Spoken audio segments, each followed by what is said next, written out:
Então nós vamos orar para que Deus aceite o nosso culto, a nossa adoração, o nosso louvor nesta noite. Vamos orar. Duane, pode orar então e vamos começar. Senhor Deus e Pai, graças te damos por mais um dia de vida que o Senhor nos deste. Obrigada, meu Deus, porque o Senhor tem nos livrado, o Senhor tem nos guardado.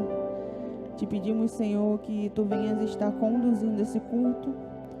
Prepara, Senhor Deus, a nossa mente, o nosso coração, para que possamos render um culto agradável a Ti, Pai.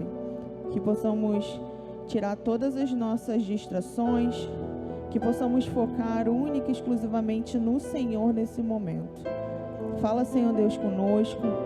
Entra, Senhor Deus, com a Tua provisão, Senhor Deus, com relação a essa dificuldade na comunicação, da internet. Pai, que as pessoas que estão em casa possam também sentir a Tua presença, sentir o Teu agir, a Tua palavra, falando aos corações delas, Pai. E que o Senhor venha estar conduzindo tudo para a honra e glória do Teu nome. Obrigada porque o Senhor é bom, mesmo não entendendo. Muitas das vezes as coisas acontecem e a gente não entende, mas nós temos a certeza de que a nossa vida não está largada à nossa própria sorte. Temos certeza de que o Senhor está no controle e tudo acontece para o bem daqueles que amam o Senhor. Ajuda-nos, Senhor Deus, na nossa fraqueza, Pai. Ajuda-nos, Senhor, na nossa pouca fé. Que possamos, Senhor Deus, ver nitidamente o Teu agir no nosso meio, na nossa família, nas nossas vidas, no meio dos nossos amigos, no meio, Senhor Deus, da nossa comunidade, da nossa rua.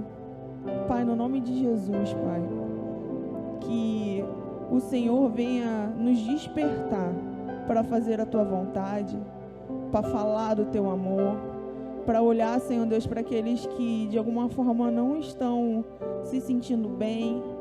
Que possamos, Senhor, realmente ser a luz na vida dessas pessoas, Pai.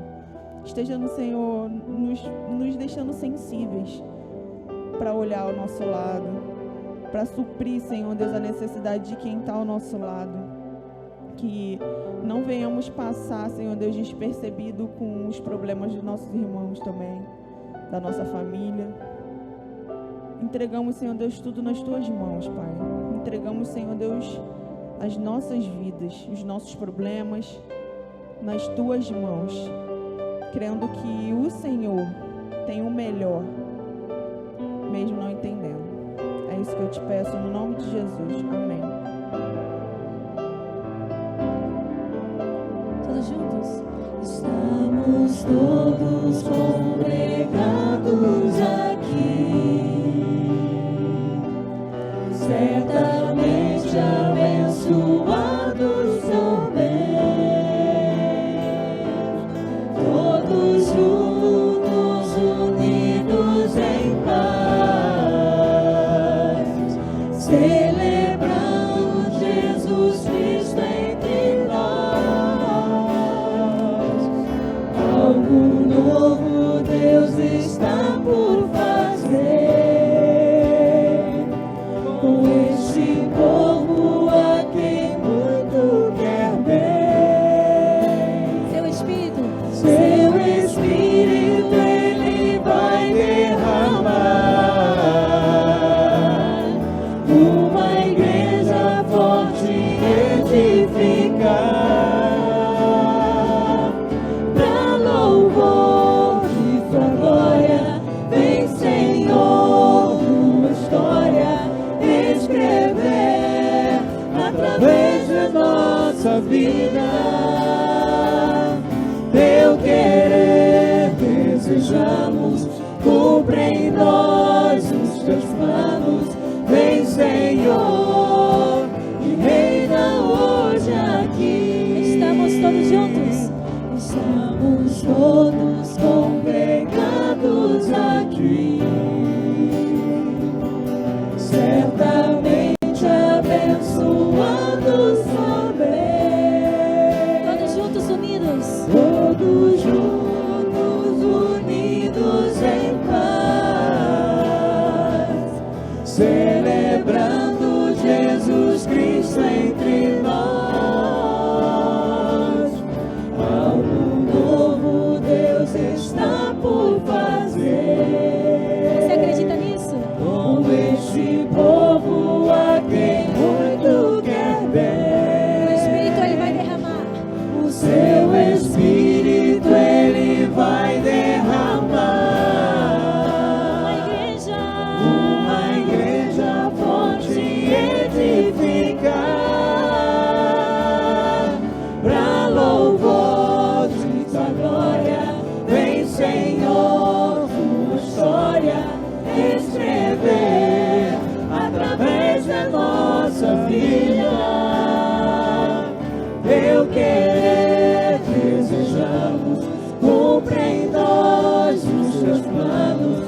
nesse lugar, você acredita nisso? E nós cantamos que para a sua glória Ele vai transformar as nossas vidas. Ele vai fazer de nós igrejas para o seu louvor. E nós pedimos através dessa música que Ele cumprisse o seu propósito e a sua vontade na nossa vida. Cada um de nós, eu tenho certeza que nessa noite trouxe um pedido de oração. Alguma queixa, alguma dor. E eu te convido para você, enquanto nós cantamos, colocar essa queixa, essa dor, esse problema nas mãos do Senhor. Com a certeza que Ele nos escuta, porque Ele é o nosso Deus. Ele nos ama e Ele está sempre prestando atenção às nossas necessidades, às necessidades do nosso coração. Então, enquanto nós falamos, você pode orar aí no seu lugar e depois o pastor orará conosco e nós oraremos todos juntos, uns pelos outros. Enquanto nós cantamos, vamos todos juntos orar.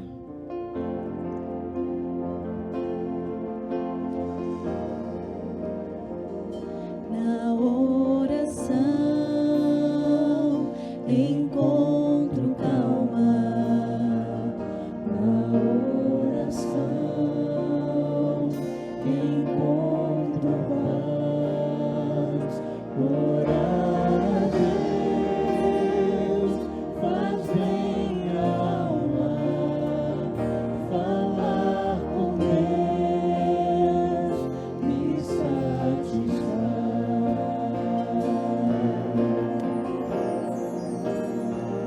Falar com Deus, que privilégio. Abrir a alma ao Criador, sentir que os céus estão abertos e ouvir a voz do Salvador.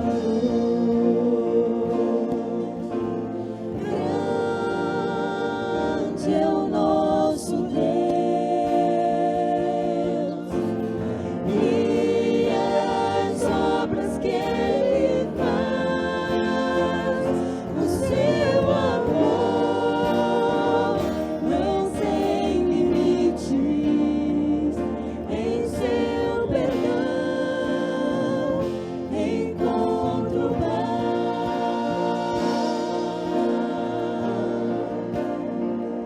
falar com Deus é o que preciso, pois Ele é fonte de poder. Só nele a vida faz sentido, pois me dá forças pra viver.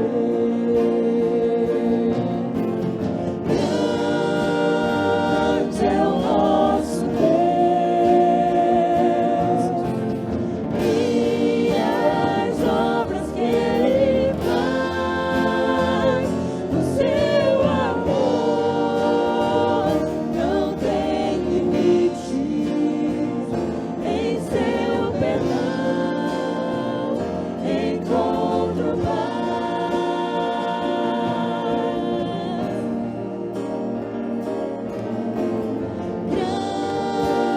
grande é o nosso Deus e as obras que Ele faz. O seu amor não tem limites. Em seu perdão encontro paz. O seu amor não tem limites. Em seu perdão encontro paz.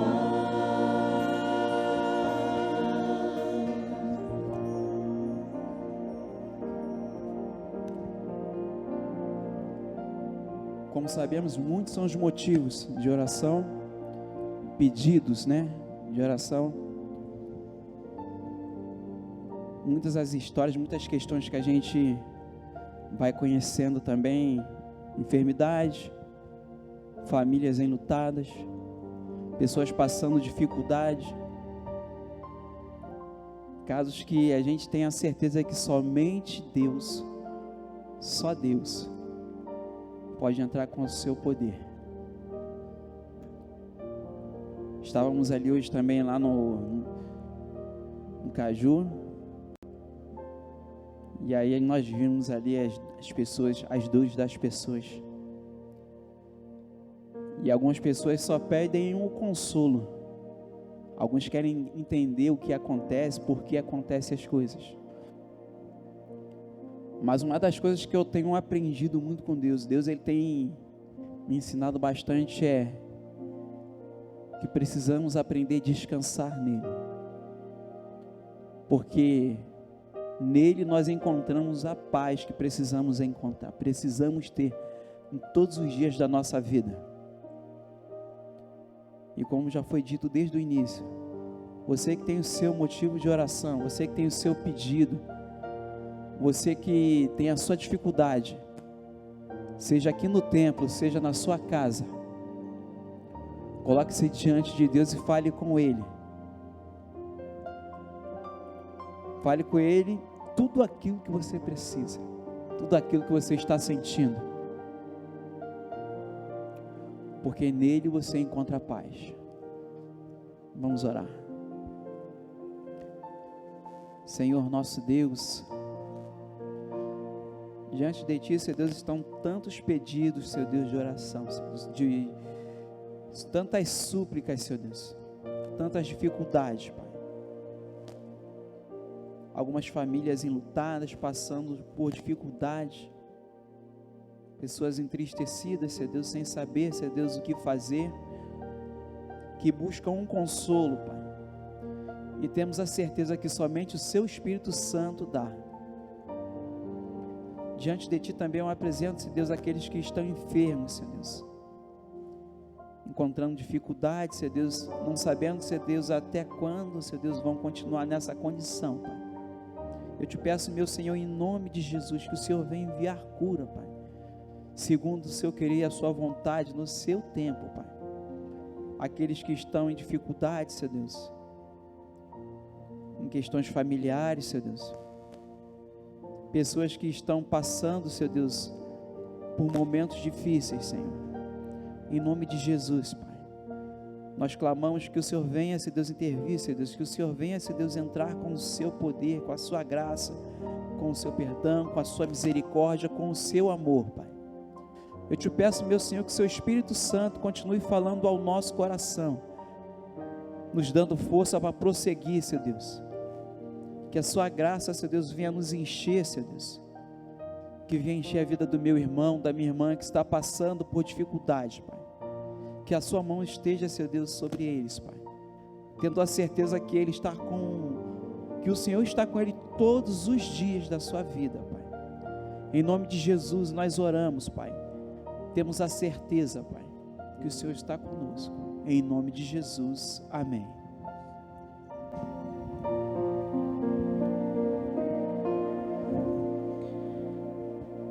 Nós faremos a leitura que está em Salmos 30, 11 e 12. Vamos juntos? Mudaste o meu pranto em dança, a minha veste de lamento em veste de alegria, para que o meu coração cante louvores a Ti e não se cale. Senhor meu Deus, eu Te darei graças para sempre. Que possamos dar graças sempre ao Senhor.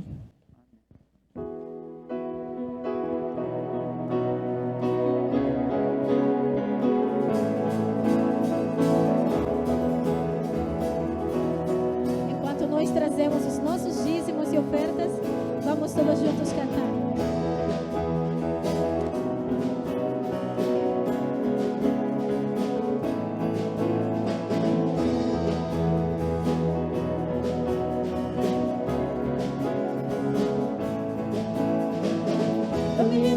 Perante os homens, perante tudo, Quero que o universo seja minha testemunha.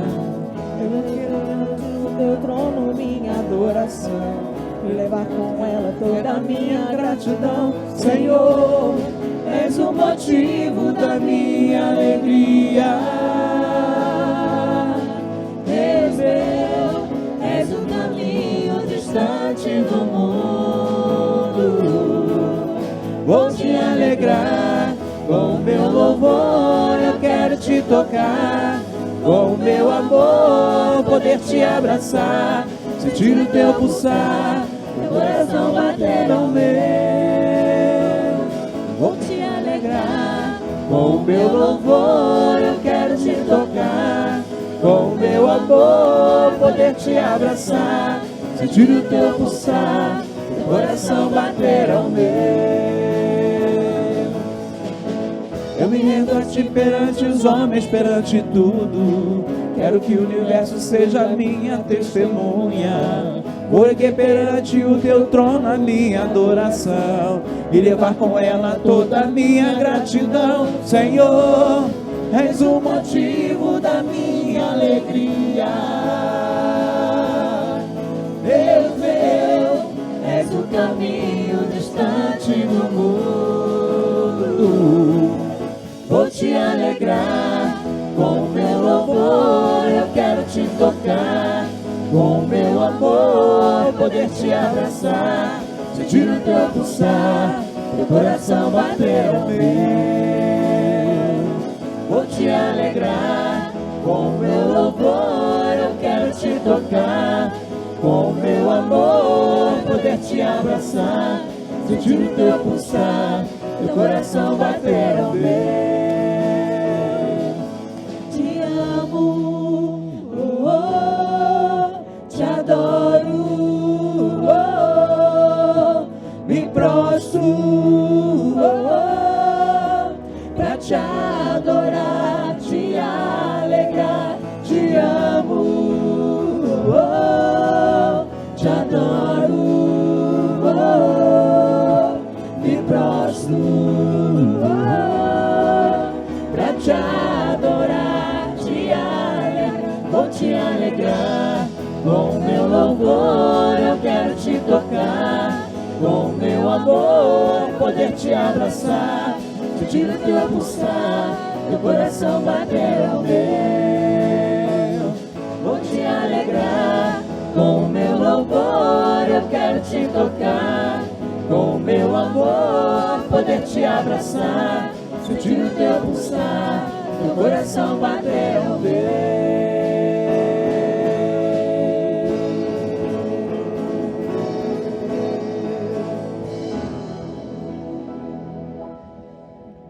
Amém, querido. Temos uma mesinha nova aqui, ó. Que não é nova não, mas você quer dar inglês. O presidente falou que o púlpito vai chegar em breve. Muito em breve. Que bom é saber que mesmo em meio a grandes dificuldades e lutas e tristezas, a gente consegue se alegrar em Deus, porque Ele é a nossa esperança. Ele tem cuidado de nós. Nós temos um grande desafio nessa semana e diante de nós, desde ontem, está esse grande desafio de nós lidarmos com a dor, com a tragédia, com a perda. E eu queria em algum momento falar isso com você e tratar isso com você. Mas as nossas mensageiras estão saindo para seu encontro, também os embaixadores. Que Deus abençoe vocês, que seja um tempo especial. Mas antes de mencionar, talvez, como pode ser nossa participação nisso, eu queria falar sobre como Jesus, então,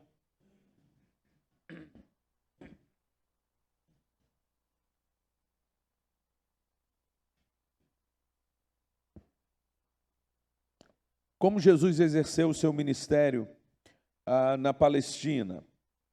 Jesus, naquele tempo, diz o texto bíblico que ele andava. O ministério dele era exercido, então, andando pelas ruas das cidades, andando pelas estradas que ligavam aquelas localidades.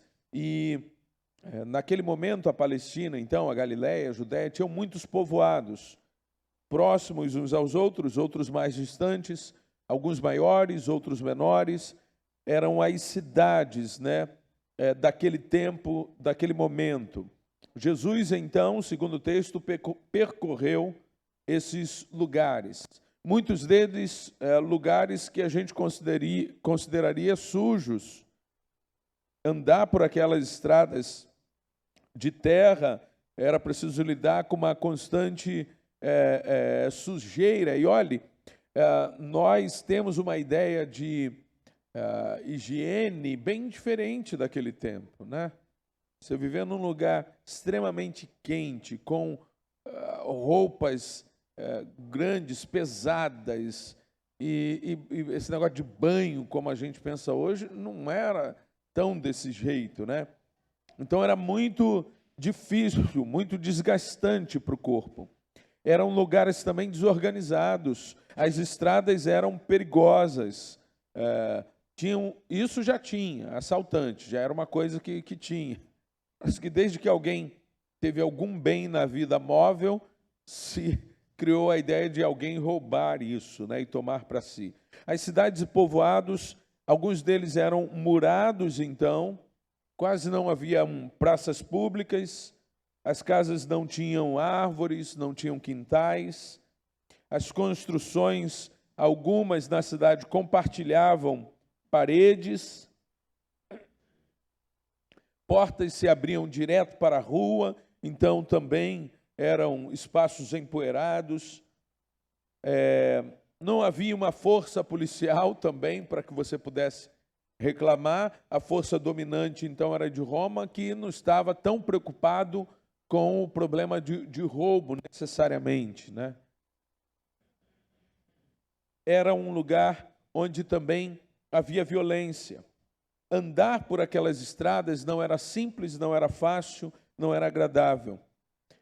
Ao anoitecer, ninguém ficava na rua de conversa, de papo, porque também esses lugares se tornavam perigosos à noite. Então, as caminhadas e os encontros de Jesus, quase na totalidade, aconteciam durante o dia, sob o sol. Imaginar Jesus com a pele pálida, branca, é no mínimo uma falta de desconhecimento completo do texto. Nem uma leitura superficial nos levaria a imaginar um Jesus com pele clara. Primeiro porque era palestino, era judeu, e era daquele lugar e naquele tempo. As pessoas, então, tinham sua pele castigada pelo sol. O biblicista, teólogo Matthew Henry, ele afirma que Jesus visitou tanto cidades grandes e ricas, quanto aldeias pobres e escuras. E ali ele pregou, ensinou, curou, como diz a palavra, de uma cidade para outra, de um povoado para outro, por caminhos empoeirados, estradas pequenas, ruins, terras desérticas, vales e montes, é o relato que ele dá. Jesus andava e ia ao encontro das pessoas, onde elas estavam, aglomeradas, nas suas casas. Ele se envolvia na vida das pessoas. Ele parava para falar e geralmente impactava a vida dessas pessoas. E a partir daquilo que acontecia com alguém, com um grupo, outras pessoas eram chamadas, a sua atenção era atraída para aquele momento. Se ele estivesse falando numa casa, logo a casa se via cercada de pessoas para que pudessem ouvi-lo. Jesus andava sem escolher pessoas ou grupos sociais. Ele não ia só aos pobres, ele ia também aos ricos, ele não ia só aos homens, ele também pregava o evangelho para crianças, para mulheres, para outros grupos. E o texto, então, de Mateus 9, 35 e 36, fala disso que nós estamos dizendo. Diz assim, Mateus 9, 35 e 36. E percorria Jesus todas as cidades e povoados, ensinando nas sinagogas, pregando o evangelho do reino e curando toda sorte de doenças e enfermidades. Vendo ele as multidões, compadeceu-se delas, porque estavam aflitas e exaustas como ovelhas que não têm pastor. O texto diz que Jesus tinha uma missão essencial. Ele percorria as cidades, nesse contexto que falamos, para ensinar, para pregar e para curar. O objetivo, ou tríplice ministério de Jesus, então, era ensinar, pregar e curar. Mas o texto diz que ele percorria as cidades, povoados, e ensinava nas sinagogas, pregando o evangelho e curando toda sorte de doenças. Em qualquer povoado pequeno que tivesse um grupo de judeus, ali havia uma sinagoga. A sinagoga era necessário para a vida religiosa e para a vida social, acadêmica dos judeus. A sinagoga ela tinha algumas funções. Entre essas funções, elas também serviam como escolas. Elas eram conhecidas como a Casa do Livro. Obviamente, esse livro é a Torá, mas também se relacionava ao ensino. As crianças ali na sinagoga aprendiam a ler, aprendiam a escrever, aprendiam a fazer contas, aprendiam a falar em público. Algo que na minha época não tinha e hoje em dia também não tem, a não ser uma escola mais especializada. Mas antigamente, quem por acaso aqui é mais antigo que eu, poucas pessoas, vocês lembram se tinha por acaso ensino de oratória, como falar em público, alguma coisa assim? Romildo, na tua época, não? 1900 antigamente. Não tinha, né? Pois lá, mais antigamente ainda, tinha. Porque um judeu precisava saber falar, saber explicar, saber dizer e ensinar a respeito daquilo que ele cria, de como ele cria. O mestre em teologia, especialista, conhecido, também especialista em arqueologia, Rodrigo Silva, é famoso aí nas redes sociais, ele afirma que a metodologia, naquele tempo, no contexto da sinagoga, envolvia memorizar informações e textos, especialmente a Torá, repetir o ensino, responder a perguntas e resolver problemas. Tudo que as pessoas aprendiam tinha a sua base nas Escrituras. Nós não gostamos, quando fazemos uma leitura da Bíblia toda, quando chega na parte de números, dá um desânimo, dá um negócio que a gente lê. Não é que a gente leia pouco números, são os capítulos que a gente mais lê. Num dia a gente lê 5, 6, sabe? Porque a gente quer acabar. E a gente acha que não está aprendendo nada ali mesmo, a gente vai logo. Quer logo passar por ele para ler alguma coisa que a gente acha que tem conteúdo. Pois o livro de Números, ou textos que falavam das idades, genealogias dos patriarcas, eram usados para ensinar matemática.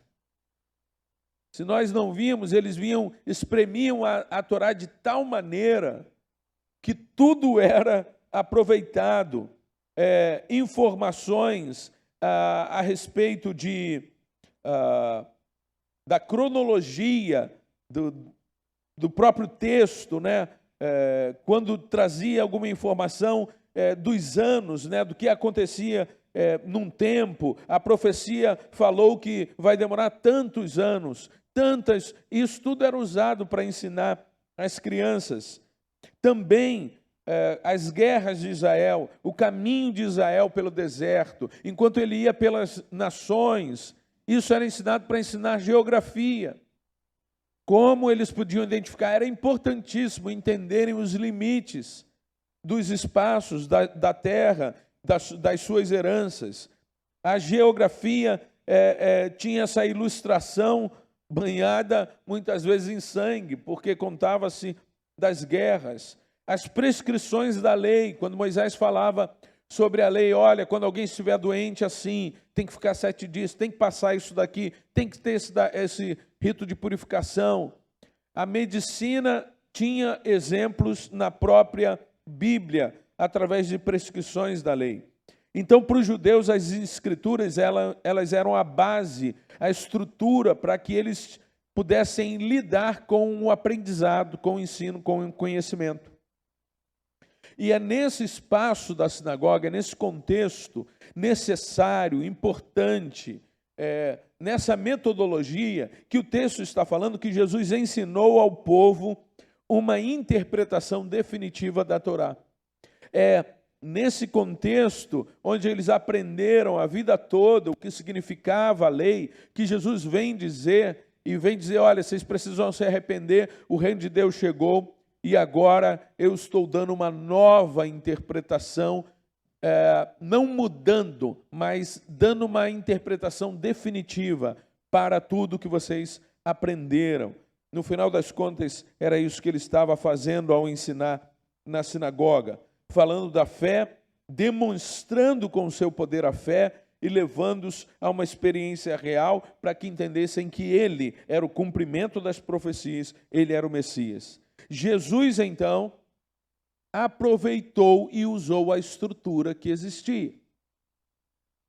Jesus usou o que eles tinham, o que eles faziam e como eles transmitiam seus ensinos. Ele usa, diz o texto, em cada lugar que ele foi, ele usou a estrutura da sinagoga.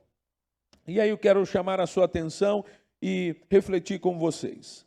Algumas vezes a gente acredita que a forma como nós fazemos as coisas é suficiente e não precisa ser atualizada ou modernizada. Às vezes a gente pensa assim, olha, a gente já tem esse espaço, essa estrutura e esse jeito de ser. E a gente não precisa mudar. Às vezes vem alguém e fala assim, vamos fazer algo diferente, vamos mudar aqui, vamos tirar os bancos e botar cadeiras.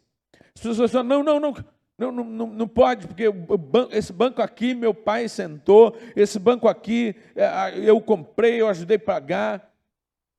Você já foi em igreja que você tenta sentar num lugar e você é visitante, e aí você senta no lugar, quem está em volta fala assim, vai dar problema quando fulano chegar, porque sabe que ali é o lugar de fulano. Aqui às vezes tem isso, você experimenta sentar onde a Dona está domingo, porque rapidamente já se criou, perdi aquele meu espaço, agora eu tenho outro. Vai dar ruim, você vai ter que ficar ligado aí, vai ter que levantar. Às vezes, a gente, há um tempo atrás, a gente chegava aqui e era fácil saber se alguém veio ou não veio. Porque a gente tinha um mapa muito adequado. E mudar a estrutura, às vezes, dói no coração. Mudar a estrutura da cadeira não vai transformar grandes coisas, mas mudar a estrutura de ensino, por exemplo. Mudar uma estrutura daquilo do culto. A Ordem de Pastores vai ter um congresso, Igreja 4.0. Então, vamos falar sobre, Ministério 4.0.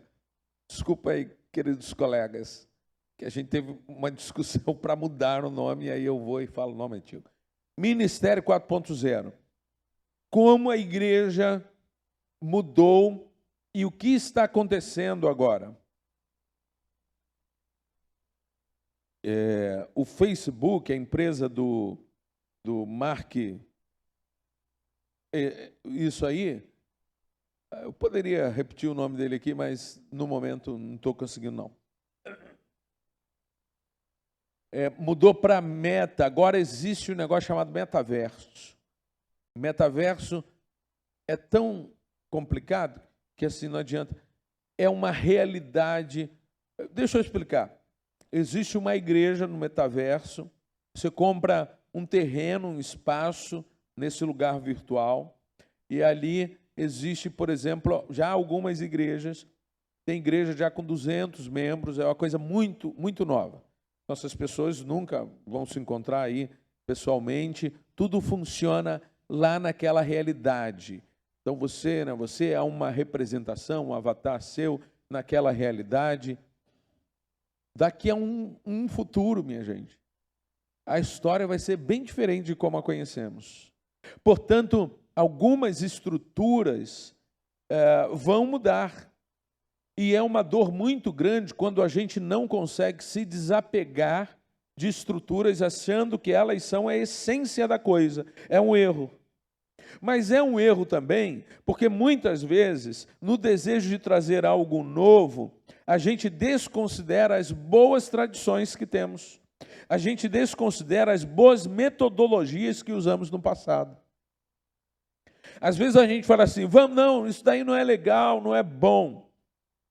E a gente quer mudar. A gente pergunta, então vamos fazer o quê? Ah, eu não sei. Ah, enquanto tu não sabe, então deixa a gente fazer o que a gente sabe. Obviamente, tem outras maneiras. Ah, tem o pessoal que faz, mas a gente não aprendeu ainda com eles. A gente ainda não entendeu como é, então vamos continuar fazendo o que a gente... Porque não dá para parar de fazer algo sem colocar algo, no mínimo, melhor. Também não dá para parar de fazer algo para colocar algo pior. E às vezes a gente quer, mas é mais moderno, mas é ruim. Ah, esse moderno aí é ruim. Esse moderno não é legal. Não para o que a gente está fazendo. E aí eu me lembro de um CD, na época, CD 2012, da banda Resgate. Não sei se você conhece. Esta banda, então, fazia parte de uma denominação, não vou mencionar qual é, apesar de, obviamente, todo mundo sabe, mas pela ética da coisa. E o pastor Zé Bruno era pastor, depois era bispo, lá naquela denominação, e esse é um CD depois da ruptura dessa banda com esta denominação por uma série de questões lá. E se você quiser saber, você tem que perguntar a ele mesmo para ele te explicar. E esse CD, obviamente, se você conhece a história da banda e do grupo, você vai ver as letras e você vê que é um CD de ruptura. As letras, elas vão trazer uma autoanálise, uma crítica à própria situação que ele estava, a crítica que ele faz ao momento, tanto da sociedade quanto da igreja, e ele coloca isso lá na música, e me pegou muito de surpresa naquele tempo, então, aquele material. E aí uma das músicas fala o seguinte, o nome da música, o título é Em Nome de Quem? A pergunta. Ele faz algumas perguntas e algumas afirmações. Ele pergunta, em nome de quem exploramos? Em nome de quem sacrificamos? Em nome de quem desmatamos? Para o lucro de quem? Até quando nos veremos como deuses que decidem quanto vale a humanidade? Festejamos os avanços para essa pobre raça humana mergulhada na maldade. Em nome de quem matamos? Em nome de quem especulamos? Em nome de quem escravizamos? Para a alegria de quem? Será mesmo necessário desprezar o santuário para trazer a novidade? Esperamos receber algum futuro em nossas mãos, manchadas pela iniquidade. Entre tantas críticas aquilo que muita gente acha que está trazendo de novo e está atropelando o antigo, sem entender que muitas vezes há valor naquilo, ele fala justamente dessa realidade, de gente que acha que talvez o encontro, que a reunião da igreja, do corpo, não é necessária, porque tem algo mais legal, mais moderno, mais novo, diferente. Que não, a escola bíblica dominical não é necessária, porque tem algo novo. Não, o coro da igreja não é necessário, porque agora a gente tem uma outra linguagem. Igrejas, queridos, que, por exemplo, nesse tempo, nós temos na nossa cidade várias igrejas que elas começaram porque os batistas têm um pacto cooperativo, e nesse pacto cooperativo que nós dizemos que um ajuda o outro, que nós trabalhamos em prol do reino com as igrejas, ele tem algo chamado também o plano cooperativo. O plano cooperativo então é que cada igreja separa parte daquilo que levanta e compartilha com a Convenção Batista Carioca, para que ela exerça, o que foi isso, gente, que eu falei aqui? Ela exerça, então, essa administração para ajudar as igrejas, para realizar trabalhos que a igreja não vai fazer. E um desses trabalhos, por exemplo, é a plantação de igrejas. Antigamente a gente fazia mais isso. Um grupo começou um trabalho, uma igreja tem uma filha, mas não tem dinheiro para fazer. Então a convenção ia com esse recurso do plano cooperativo, que as igrejas dão, e vai lá e compra o terreno. E construíam a capela. Quem aqui já participou de construção de capela? Aquelas capelas, os americanos vieram, tem aquele protótipo, então nós usamos, o Milton trabalhou, eu já participei, os americanos tinham uma área de produção desse material da capela lá em Araruama. Então, quando eu era júnior, a gente ia para lá e ajudava a fazer várias coisinhas de madeira que eram usadas, e fazia muito parte da gente aquela história ali. E igrejas que foram ajudadas só existem porque o tal plano cooperativo comprou os terrenos e elas existem, cresceram, e hoje algumas, não vou dizer não dão plano cooperativo, mas dão simbolicamente. Você despreza uma estrutura que ajudou muitas igrejas a existirem, mas como você é agora moderno, você agora usa seus recursos para modernidade, para você ganhar gente só para o seu grupo. E você não entende que o evangelho tem que ser multiplicado através de muitas igrejas, em muitos lugares, em muitas casas, em muitos lares também. Às vezes a gente acha que tem que quebrar o antigo para construir o novo. E a gente não entende que algumas coisas podem coexistir. Que eu posso ter a banda, o grupo, tá? É só porque é um fundo musical que deixa a gente meio assim, né? Não vai, nem fica, uma coisa... você não está em casa, não? Você que está em casa não está ouvindo? Ninguém em casa agora, não, né? A gente não está transmitindo. Bem, a gente acha que para ter algo bom, inusitado, diferente, moderno na área da música, a gente, então, não deve ter mais o coro. Uma coisa tão boa que a gente tinha antigamente, ajudava a igreja, as pessoas a harmonizar. Não eram só os coros, a gente tinha grupos musicais, a gente tinha quartetos, grupo de mulheres, né, trios. Se os homens tinham os quartetos, as mulheres tinham os trios. Obviamente, por causa da divisão de vozes, é mais fácil para as mulheres dividirem em 3 do que em 4, né? E os homens, tendo uma textura mais grave, aí fica mais harmonioso o quarteto. Coisas lindas fizeram parte da nossa história. E aí a gente vai deixando uma cultura e não temos mais solistas tão bons porque não foram... tiveram a voz malhada aí nessa busca de afinação, de ter ouvido, né? O ministério de louvor atual muitas vezes sofre pela falta da pessoa conseguir harmonizar, pegar a sua voz, fazer. Eventualmente, né, a gente vai ouvir aqui que tem um contralto fazendo tenor, junto com um tenor. E aí divide alguma parte, porque a gente perdeu mesmo a coisa do ouvido sensível, né, para isso. Nós não devemos ser assim.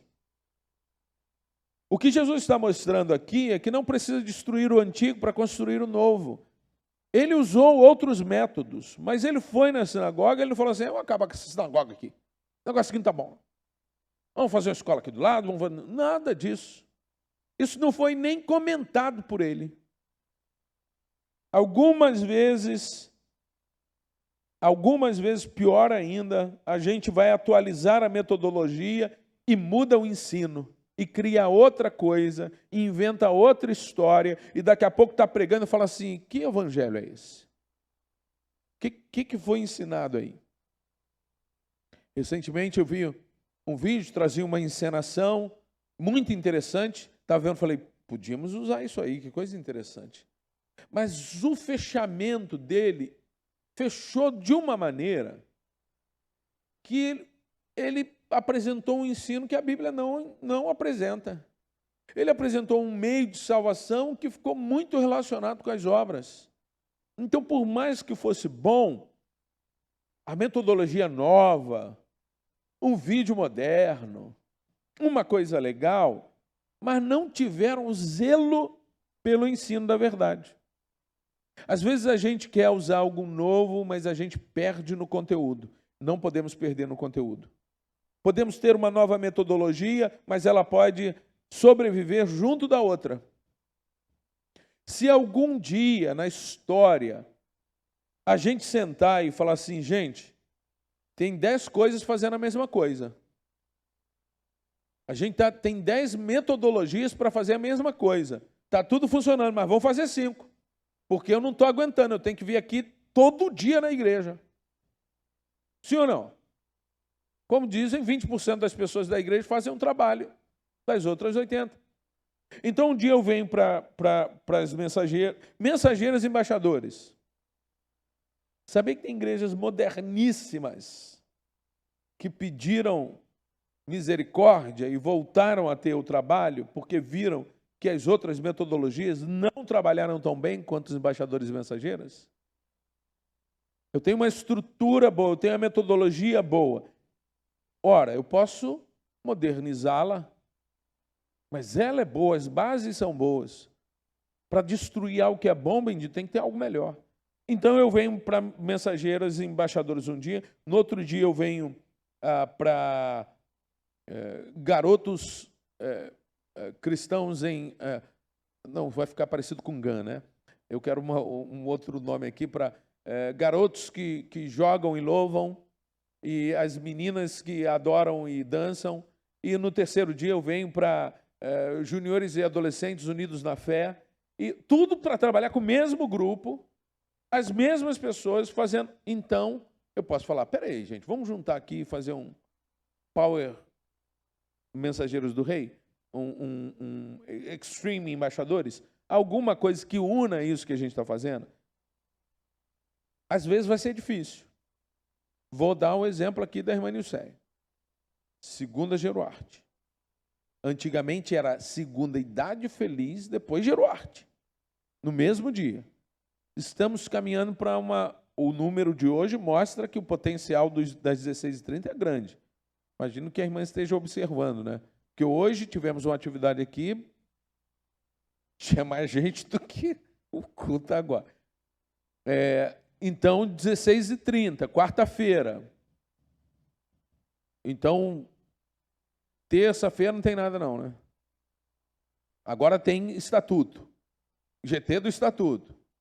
Quinta-feira tem o culto, o suporte a mensageiras, embaixadores. Sexta-feira tem família, pelo menos um dia aí.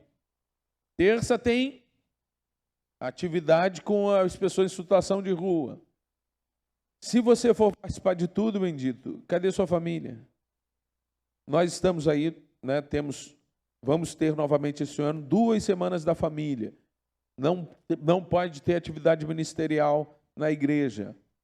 Então nós damos dicas para você ter dias voltados para a família. Mas precisamos avaliar melhor como a gente tem se dedicado e se a metodologia que a gente está usando também ela não pode ser otimizada. A gente está pensando muito esse ano, né, em como? Bem, tem o culto, depois do culto podemos fazer alguma coisa antes do culto. Vou passar a usar mais esse ano. Vamos terminar o culto um pouquinho mais cedo para ter depois do culto da manhã 1 hora com um treinamento específico que tem alguma relação que foi tratado no culto para otimizar a presença aqui.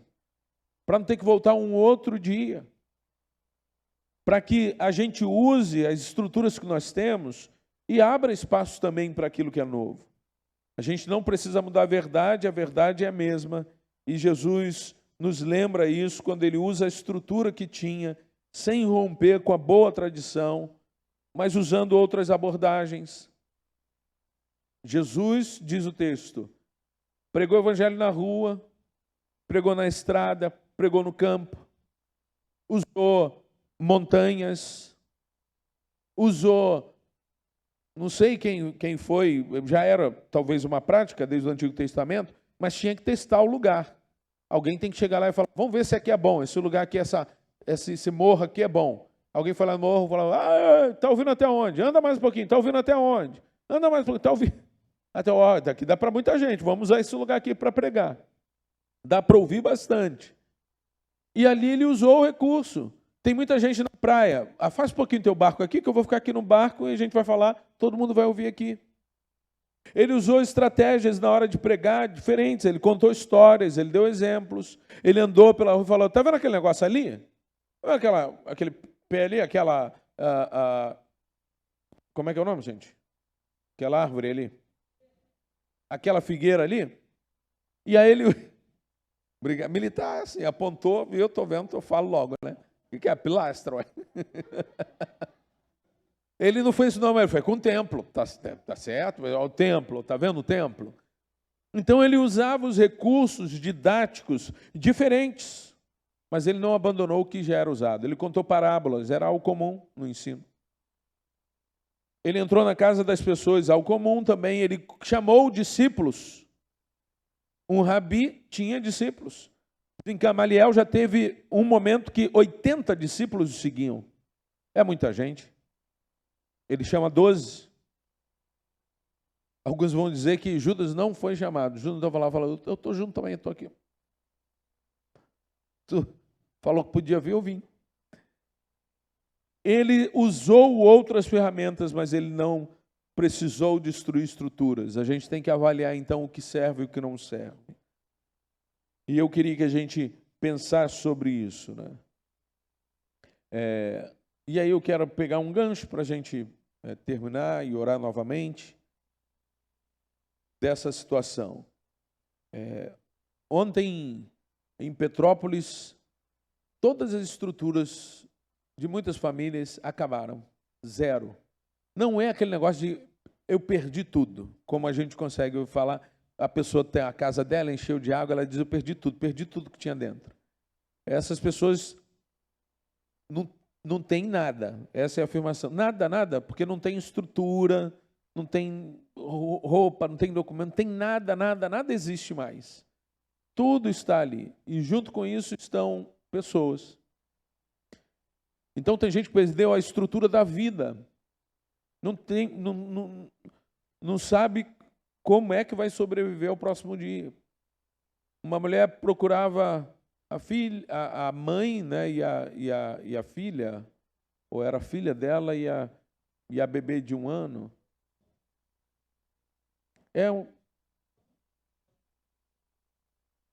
E sabendo que não vai achar com vida.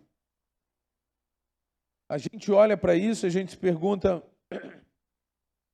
como é que a gente cria uma nova estrutura para essas pessoas? E a gente precisa entender que erros, bendito, estão lá atrás, né? Estão lá atrás. Os erros estão quando você olha para uma mangueira, para uma rocinha. Fala assim, por que a gente deixou essas pessoas construírem? Por que o governo fez isso? Olha como a situação é, bendito. Nós temos... o governo ele não tem uma política de desapropriação de estruturas abandonadas, né? Então tem ali um terreno, tem ali uma fábrica, fechou, o indivíduo não paga mais IPTU, ele não paga mais nada, e ele não está nem aí, porque ele não paga mesmo, ele não vai pagar, ele não tem dinheiro. Aí o governo tem tantas leis, às vezes, que ele não consegue se articular e não tem uma política para se articular de um acordo. Fala assim, vou te dar aí uma merreca aí, mas esse terreno vai ser meu, eu vou fazer uma parceria com o privado para ter ali moradias baratas. O privado não vai ter um grande lucro, não, mas ele vai fazer um bem. E ali se vende. Por que o governo não faz? Quem foi que descobriu o grande boom do negócio? A milícia. A milícia, então, começou a construir imóveis nesses lugares. Algumas ONGs, junto com pessoas e com a boa vontade de querer ajudar essas pessoas, também, em algum momento, falaram, não, a gente vai aqui apropriar desse espaço. O problema é que se apropria, o governo não faz nada, vai lá alguém que faz. E, eventualmente, é o tráfico. agora, porque também descobriu que poderia lucrar com isso. E aí vai lá e constrói os lugares, e aí a moradia lá para as pessoas. Mas quando cair, por causa da chuva, porque foi construído errado no lugar, vai reclamar para quem? Não tem para quem reclamar. Vão chorar. Então, assim, são os desastres que foram planejados lá atrás e que a gente não evitou. A gente tem uma cidade como Petrópolis, você vê aquele lugar bonito. Queridos, estava nos meus planos morar em Petrópolis. Desde ontem eu estou reconsiderando. Envelhecer lá, morar lá, é um lugar que eu gosto, que acho bom, mas nunca foi visto. O relato das pessoas é que o que aconteceu, nem na outra vez, nunca foi visto algo dessa magnitude. A meteorologia, falei certo? Diz que esse evento foi extraordinário, porque caiu uma quantidade muito violenta em uma área. Não foi em todas as áreas. Foi diferenciada, aquilo não foi previsto. E que eles têm que estudar isso aí para tentar descobrir alguma coisa. A gente vê uma situação, querido, que nos dói o coração, mas também que parece que a gente não liga para os erros que a gente vai cometendo e permitindo que as pessoas se coloquem em situações muito arriscadas, espaços muito perigosos. Se você passa ali na Mangueira pelo outro lado, você vê aquela área que caiu numa chuva torrencial uma vez. As casas que estão ao lado, você imagina, o indivíduo foi embora, de medo. Não, eles estão lá. A parede dele está aqui e aqui está o terreno. Como que dorme em paz? Mas você pensa assim, ele também não tem outro lugar para ir? Então a paz, como diz aí o poeta, qual é a paz que eu preciso conservar para tentar ser feliz aí, né? Eu tenho que trocar uma paz pela outra. Eu tenho pelo menos a casa hoje aqui. Quando começar a chover muito, eu vou para a casa de outra pessoa. Nós precisamos orar para que Deus tenha misericórdia dessas famílias. Há muitos movimentos acontecendo hoje para que a gente possa ajudar. Eu esperei um pouco mais tarde para transmitir a vocês o que a Convenção Batista Carioca iria se mobilizar. A Convenção Batista Carioca está em contato com a Convenção Batista Fluminense, que cuida da cidade de Petrópolis, para que haja uma articulação mais eficaz. Quando tem uma urgência, a gente quer logo mandar alguma coisa, a gente quer fazer alguma coisa mais rápido. Mas no mais rápido, a gente às vezes faz algo que não é tão efetivo ou eficaz. Vamos todo mundo para lá, para ficar onde? Vamos ficar no hotel? O dinheiro que você vai gastar no hotel, era melhor você ter dado para eles comprarem as coisas. Porque tem gente lá. O governo está se mobilizando também para isso, né? Vamos para lá, mas, puxa, o tanto que você levou para lá, o tempo e a logística que é preciso para receber você para uma refeição junto com eles, você está comendo a comida de alguém que está lá, que deveria comer. Então, às vezes, a gente quer fazer rápido, mas não faz bem pensado, né? E é normal, e pior, nessas situações, eventualmente, tem gente que se aproveita para fazer uma campanha que o dinheiro não chega lá não, fica com a pessoa. Então, a gente quer ajudar, a gente quer fazer algo, mas a gente deve orar insistentemente nesse tempo, para que Deus tenha misericórdia daqueles corações, porque a estrutura deles acabou, está zerada. Então, hoje, a gente vai lidar com precisam comer, ter onde dormir, roupa. Mas daqui a pouco a igreja que está recebendo, as igrejas, precisam olhar e falar assim, e agora? Porque aqui não é o assunto de vai lá limpar minha casa que eu vou voltar. De muitos de uns 500 é isso, né? 300 e pouco, né? Por enquanto. O número vai aumentando a cada hora, né? Era 58 à tarde, 78 mortos agora. Não é a situação de que muitos vamos lá limpar a casa. Não tem casa para limpar, não tem nada, eu vou para onde? Então, óbvio que o governo tem que criar soluções, óbvio que igrejas vão ter que mudar. A igreja de Alto da Serra vai ter um culto diferente domingo. Vai ter que ser diferente, vai ter... Irmãos, sentem todos aí no chão e vamos. Eu sei, queridos, que a gente não tem muita situação, mas este ano nós precisamos sentar em breve e a gente precisa criar um procedimento para desastre em nossa igreja. A pergunta é, se a barreira enchesse agora,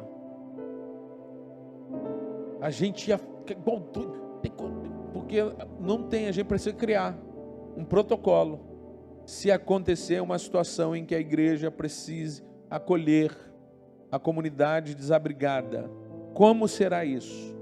Então eu tenho listado lá, Adriano, não sei quem, são os voluntários, esses são os que vão, a gente já tem um pensamento de quem pode ficar numa escala para cobrir, para dormir, onde estão, a gente não tem tantos colchões, mas deveríamos ter pelo menos aí uns 15, 20 colchões bons que podem, mas não tem, estou dando tchau para alguém que realmente não reconheceu não.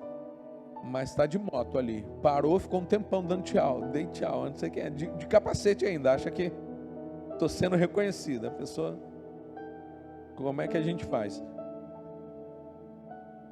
Por quê? Porque nós estamos aqui. Não faz o menor sentido eles saírem daqui e procurarem ajuda numa igreja que está em outro lugar. E nós temos que ter uma resposta a isso. Nosso quarto andar, ele tem um potencial, parece que a gente já foi criado para isso. Mas o banheiro não é bom, em algum momento a gente tem que botar no plano, daqui a um ano vamos fazer o quê? Vamos reformular ali para ter 2 chuveiros ali, para a gente poder atender uma... A gente nunca quer usar essa estrutura para isso, nunca, na vida, mas a gente precisava ter ela, porque se um dia precisar, a igreja precisa ser resposta.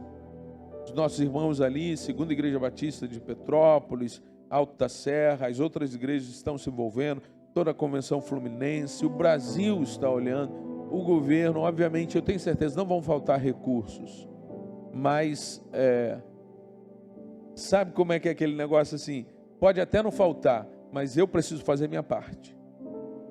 Então, nessa construção aqui, aquele tijolo foi eu que dei. Tem um negócio assim, que a gente precisa fazer a nossa parte. Então, eu estou fazendo esse gancho, que eu não vou entrar na outra parte ainda hoje, para a gente conversar na outra semana, que é justamente o motor de Jesus para não mudar estruturas e para criar novas estruturas, a compaixão. Tudo que ele estava fazendo, o texto diz que ele se compadeceu do povo, que eles eram como ovelhas que não tinham pastor. E hoje a gente precisa se compadecer dos nossos amados irmãos e a população ali de Petrópolis. Você tem aí no grupo da igreja as informações, como você pode doar, o que é preciso doar. Os jovens, mais cedo, fizeram um movimento, porque o pastor Ulisses, parece que no sábado, vai levar o material. E então ele deve ir lá levar a informação que a gente tem. Então os jovens vão reunir algumas coisas para na sexta-feira levar, é um movimento do Seminário Betel, para lá.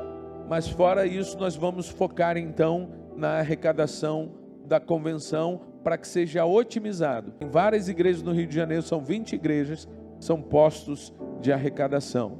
Até a sexta-feira, para material de limpeza, você pode então trazer para que os jovens possam levar. Procurem a ministra Vanessa para isso.